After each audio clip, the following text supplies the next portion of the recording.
La BBC lance un sondage géant sur son avenir, un questionnaire intitulé Our BBC Our Future, diffusé à grande échelle avec un objectif clair, recueillir au moins 1 million de réponses. Le sondage de la BBC cherche à savoir ce que les Britanniques attendent d'elle, ce qu'elle fait bien, ce qu'elle pourrait améliorer et ce sur quoi elle devrait se concentrer dans les années à venir. C'est un moment stratégique, on est à 2 ans de la renégociation de sa charte royale, ce texte qui définit ses missions pour les 10 ans à venir. Aujourd'hui je suis en Irlande, le service public de l'audiovisuel ici c'est la RTE, beaucoup moins impressionnant que son voisin britannique. En effet, le service public irlandais c'est 350 millions d'euros, 1800 salariés, alors que la BBC pèse plus de 5 milliards d'euros et emploie 22 000 personnes. Pendant ce temps, en France, Rachida Dati, elle veut créer une BBC à la française, c'est-à-dire qu'elle veut fusionner France Télévisions, Radio France, l'INA et France Média Monde dans une holding unique. Delphine Ernotte, elle s'inspire déjà à la tête de France Télé de la stratégie britannique, c'est-à-dire une mutualisation des forces, une production forte et un rayonnement international. Mais quand on regarde vraiment ce que traverse la BBC, on se demande encore si c'est un modèle si évident. En effet, ces dernières années, la BBC elle a été secouée par plusieurs polémiques, des scandales sexuels qui ont choqué l'opinion, un reportage contesté sur Gaza, raconté par le fils d'un ministre du Hamas, ou encore des excuses publiques à répétition et une confiance qui s'est lentement érodée avec une partie du public. Financièrement aussi, le modèle est sous tension. Après 2 ans de gel de la redevance, elle va légèrement augmenter de 169 pounds,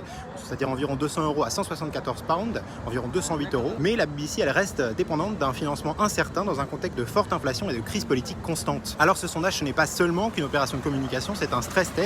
Est-ce que les citoyens britanniques veulent encore d'un grand service public audiovisuel et si oui, lequel? Et est-ce qu'en France on attend vraiment une BBC à la française et est-ce que c'est souhaitable? Dis-moi ce que t'en penses en commentaire.